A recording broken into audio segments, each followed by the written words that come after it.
欢迎回到锦端一话，我是杨医生。今天我要给大家介绍什么样的食品对我们的甲状腺功能很有帮助。最后呢，我还要给大家一个重要的福利，希望你能看到视频的最后。这个话题呢非常重要啊，世界上有1%到2%的人有明确诊断的甲状腺功能低下，还有更多的人呢是在亚临床的甲状腺功能低下，也就是说化验是正常的，但是呢它又有甲状腺功能低下的症状啊。如果你发现你自己吃的很少，又有运动，体重呢还在增加；如果你睡得很充足，但是每天又很累啊；如果你在正常室温下也感到冷，或者情绪呢莫名其妙的低落，这些呢可能是甲状腺功能低下。不管你的检查结果是什么样的，其实呢，我们目前大部分医生采用的甲状腺功能诊断的方法呢是有缺陷的啊。有关甲状腺功能的正确诊断，我们呢在今后的视频中去探讨。如果您是第一次看我们的节目，请订阅我们的频道，点击小铃铛，这样呢我们最新的视频呢就会送到您的手上。同时呢，这个话题是一位观众朋友建议的啊，我们把这位观众朋友封为我们本周最佳观众。好，言归正传，第一类重要的食物就是富含碘的食物啊，这类食物呢包括鸡蛋啊，特别是蛋黄，含碘呢是最高的部分。一个鸡蛋呢可以含有24微克的碘啊，是每日建议量的1/10。第二呢是金枪鱼啊，金枪鱼不仅低卡路里、高蛋白，而且是脂肪酸的良好补充来源。长期食用呢可以降低心脏病的风险啊。金枪鱼属于海鱼，海水中碘含量很高，因此呢金枪鱼呢也含有很多碘。第三呢就是虾啊，虾富含蛋白质，吸收海水里面自然存在的碘。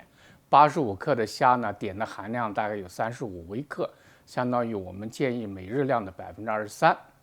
啊。另外呢，就是鳕鱼啊，鳕鱼呢也富含碘和矿物质。一般呢，一条深海的鳕鱼呢，就含有我们每日需要含碘量的一半。另外就是海带啊，海藻类的食物呢是碘的天然来源，其中海带的含碘量最高，因为每升海水里面就有50到60微克的碘。所以呢，碘呢是人体的必需微量元素之一啊，有智力元素之称啊。健康成人呢，体内的总量呢约为20到50毫克啊，其中呢70-80%呢是存在于我们甲状腺里面的。我们吃进去的食物啊，这个碘啊被吸收到血液，很快就到甲状腺，它可以参与甲状腺素，包括 T3、T4啊和甲状腺激素的这个合成。那么甲状腺激素呢，再分布到我们全身，跟我们的身体的代谢、大脑、心脏等重要脏器的功能呢都很有作用，所以呢，大家可以追踪我们以后的视频，我们要讲碘和甲状腺素的7个重要功能啊。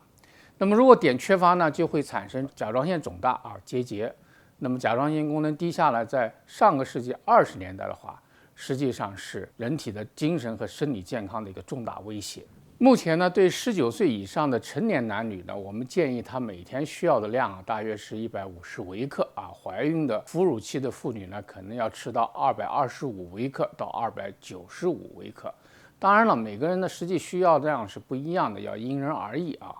碘呢摄取过多呢也会有问题，会造成像甲状腺功能亢进的这种症状。特别是我们现在吃的盐呢，它是加有碘的啊，吃多了盐也不好，碘补多了也不好哈。第二类食物呢，就是富含硒的食物啊。这类食物包括呢，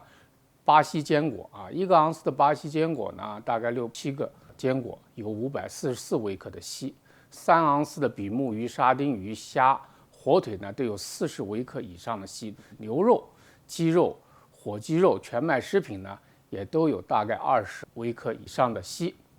硒呢是很多重要的酶和蛋白质的必需的微量元素，它参与呢 DNA 的合成，保护细胞不受感染的破坏，甲状腺素和甲状腺激素的代谢，以及呢人的生育功能。甲状腺里面含有很高浓度的硒啊，它和碘呢互相配合，保持我们甲状腺激素的平衡。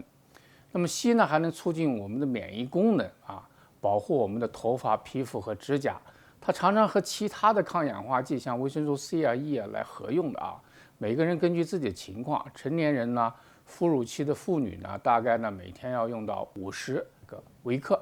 第三类就是富含锌的食物啊，这类食物包括呢像海鲜、牡蛎，6个牡蛎呢含有52毫克的锌，还有就是牛肉啊，5个盎司的牛排含有15毫克的锌啊，一条鸡腿呢含有5毫克的锌啊，一杯豆腐呢含有4毫克的锌。那么当然了，在以前的节目我们还提到了很多其他寒性的食物，大家可以参阅。锌之所以很重要呢，就是因为它参与了甲状腺激素 T3、T4 和促甲状腺素 TSH 的合成。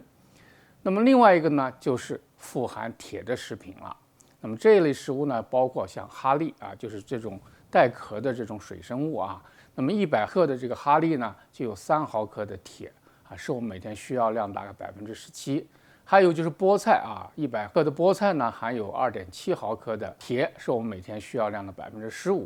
啊。其实呢，动物的这个肝脏啊、内脏的里面含的最多，像100克的牛肝呢就含有6.5毫克的铁啊，是我们每天需要量的36%。那么其他的像豆类啊、红肉啊、南瓜子啊，也都富含铁哈。铁之所以重要了，也是它因为参与了甲状腺素 T3、T4 和促甲状腺素的合成。那么我们身体的健康的关键啊，就是所有的这些化学元素啊和营养素呢，要保持一个平衡的状态，它们不能过多，也不能过少啊。所以呢，你要真正想保持自己的健康的话，你必须要和一个懂营养、懂生物化学平衡的医生来跟你合作。最重要的是呢，这些微量元素在血液中、在头发中啊、在小便中，我们都可以测的，这样就可以判断我们需要多少。同时呢，我们也可以根据临床上的症状来判断我们是不是缺乏啊。好，看到这里呢，我要给大家一个小福利，那就是说怎么样判断你是否有甲状腺功能低下哈。那么从现在开始呢，每天早晨起床后3个小时，你测一下自己的体温，然后每隔3-4个小时呢再测一次，这样呢每天测3到4次啊，连续测上7天。那么然后呢，你把它的平均值啊和我们正常体温的低线的值比较一下啊，如果呢低于体温低线的1度以上啊，那你就有可能有这个我们说的低温综合症。这个低温综合症实际上就是反映了甲状腺功能在亚临床的状态下不足的表现哈。端倪世界守护健康，谢谢你收看我们的节目。今天是2021年农历新年的除夕啊，我们在这里呢祝大家身体健康，万事大吉。我们下次节目再见。